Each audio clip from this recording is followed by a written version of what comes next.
আসসালামু আলাইকুম everyone, welcome back to my channel Mahima cooking house. আজকে আবার একটি নতুন রেসিপি নিয়ে হাজির হলাম আপনাদের সামনে। আসলে আজকে এই 30 তারিখেই ভিডিওটি আমি করেছিলাম। এই ভিডিওটি হচ্ছে বাট ঈদের জন্য অনেক ব্যস্ততার কারণে এই ভিডিওটি আমি আপলোড দিতে পারিনি, তাই আজকে এটা আপলোড দিচ্ছি।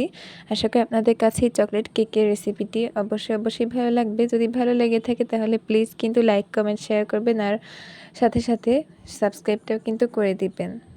সো ফুল ভিডিওটি দেখতে থাকুন আর আমাদের সাথেই থাকুন সাবস্ক্রাইব করে। সো এই চকলেট কেকটা বানানোর জন্য আমি এখানে ফার্স্টে 2টো ডিম নিয়েছি। আপনারা কিন্তু চাইলে কম বেশি করে নিতে পারেন। এরপর এখানে আমি 1.5 কাপ পরিমাণ চিনি দিয়ে দিয়েছি। এই চিনির পরিমাণ, ডিমের পরিমাণ কিন্তু আপনারা কতটুকু তৈরি করতে চান সেটুকু ওখানে বুঝে দিয়ে নেবেন। এবার ভালোভাবে হ্যান্ড উইক্সের সাহায্যে মিশিয়ে নিয়েছি একদম ভালোভাবে। তারপরে তেল দিয়ে দিয়েছি এখানে প্রায় 1/2 কাপের মতো। এবার ভালোভাবে হ্যান্ড উইক্স দিয়ে নেড়ে নিয়ে একদম চিনিটাকে ডিমের সাথে গুলিয়ে নিতে হবে। এরপর আমি এখানে আটা নিয়ে নিচ্ছি। এখানে প্রায় 2টো নিয়েছি। এই কাপের 2 কাপের মতো আমি নিয়েছি। এবার একটা ছাঁকনির সাহায্যে এই শুকনো ইনগ্রিডিয়েন্টসগুলোকে একে একে করে চেলে নিব, না হলে ভেতরে এই ময়দা তারপর কোকো পাউডার যেগুলো আমি শুকনো ইনগ্রিডিয়েন্টস অ্যাড করছি সেগুলোর মধ্যে কিন্তু একটা এক্সট্রা যে ময়লাগুলো থাকে সেগুলো কিন্তু তাহলে থাকবে না, কেকটা আরও সফট হবে। এবার আমি এখানে গুঁড়ো দুধ 2 টেবিল চামচ পরিমাণ, খাবার সোডা আর বেকিং পাউডার 1/2 টেবিল চামচ পরিমাণ করে এখানে দিয়ে চেলে নিচ্ছি।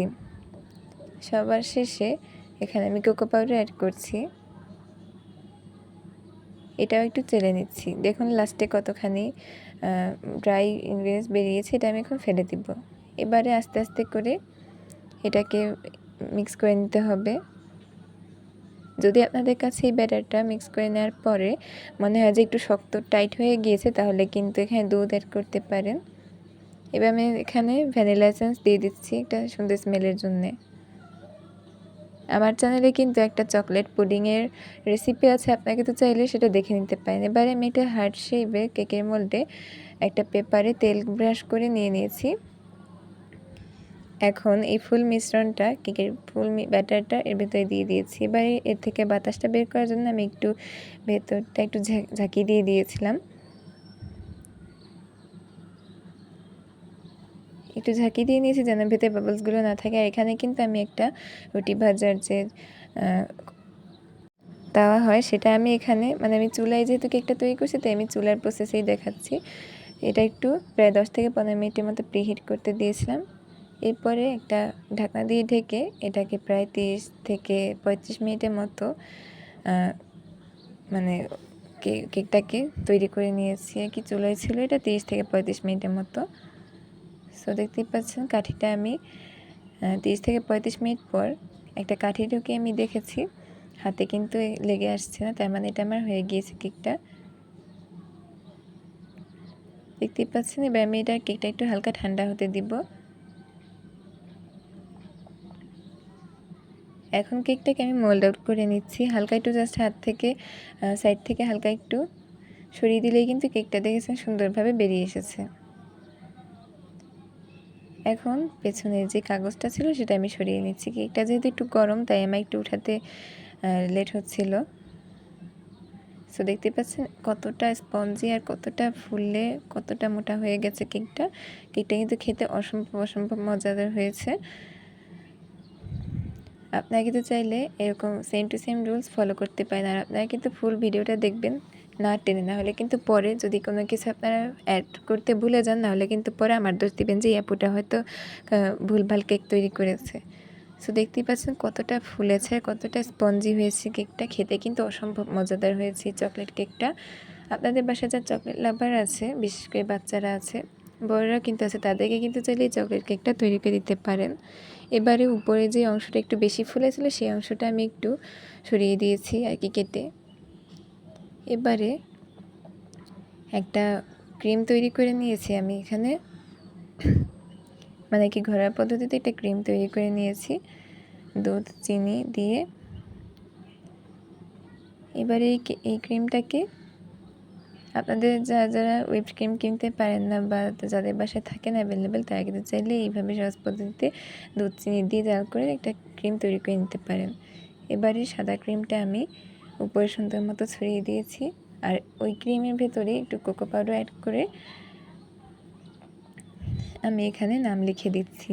যাদের জন্মদিন আর কি তাদের নামটা আর কি এখানে লিখছি।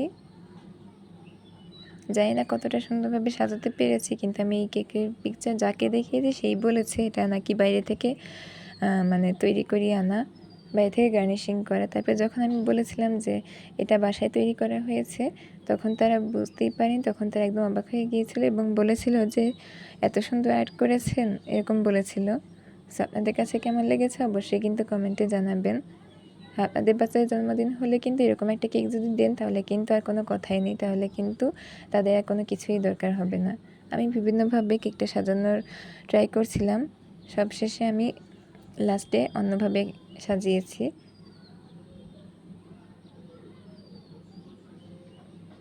লাস্টে এইভাবে করে সাজাতে হয়েছে।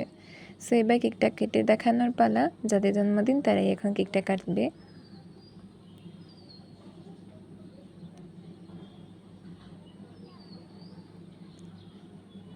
সো কেকটা কিন্তু কাটা হয়ে গেছে। আমরা কিন্তু কোনো ওইসবের জন্মদিন পালন যে করে ওইভাবে কোনো কিছুই করিনি, জাস্ট হচ্ছে গিয়ে কেকটা তৈরি করেছি।